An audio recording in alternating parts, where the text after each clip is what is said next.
बिस्मिल्लाहिर्रहमानिर्रहीम अस्सलाम वालेकुम व्यूअर्स। यहाँ पर हम करेंगे 4.27। देखिए स्टूडेंट, बहुत ही शॉर्ट सा क्वेश्चन है और बहुत ही इम्पोर्टेंट है। यहाँ कहते हैं मीन और मोड आपको दे दिया गया है। क्या आप इसके बारे में स्क्यूनेस के बारे में क्या जानते हैं? स्टूडेंट, स्क्यूनेस की तरतीब कुछ इस तरह से होती है। यहाँ मैं ये नहीं लिखता, यहाँ मैं डायरेक्ट सिंबल्स डालूँगा, मीन, मीडियन एंड मोड। ठीक है। स्क्यूनेस में क्या होता है, सबसे पहले मीन बड़ा होता है मीडियन से और मीडियन बड़ा होता है मोड से। तो ये होती है हमारे पास स्क्यूनेस की तरतीब होती है। इस सिचुएशन में क्या होगा, ये डिस्ट्रीब्यूशन हमारे पास पॉजिटिवली स्क्यूड होगी।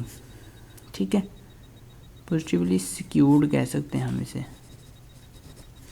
अब जब हमारे पास आ जाएगा मीन जो है छोटा है मीडियन से और मीडियन छोटा है मोड से, तो ये डिस्ट्रीब्यूशन हमारे पास क्या आएगी, नेगेटिवली स्क्यूड। ठीक है,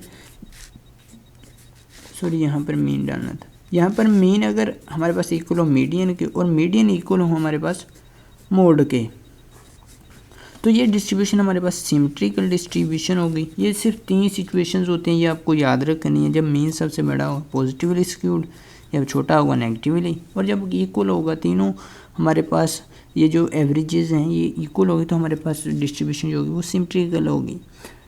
अब यहाँ देखें, हमें जो डेटा दिया गया है वो क्या, मीन जो है वो क्या बड़ा है मोड से? नहीं, मीन जो है मोड से छोटा है। जब मीन मोड से छोटा हो तो हमारे पास क्या होगा, तो आपने यहाँ पर लिख देना है सिंस,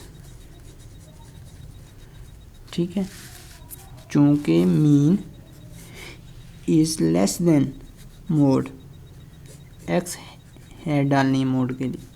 ठीक है, एक्स हैड इस तरह से, mean is less than mode, so given information, according to given information our distribution is negatively skewed. तो आपको वीडियो कैसी लगी कमेंट सेक्शन में बताइएगा। मिलेंगे नेक्स्ट वीडियो में एक नए लेक्चर के साथ, तब तक के लिए अल्लाह निगहबान।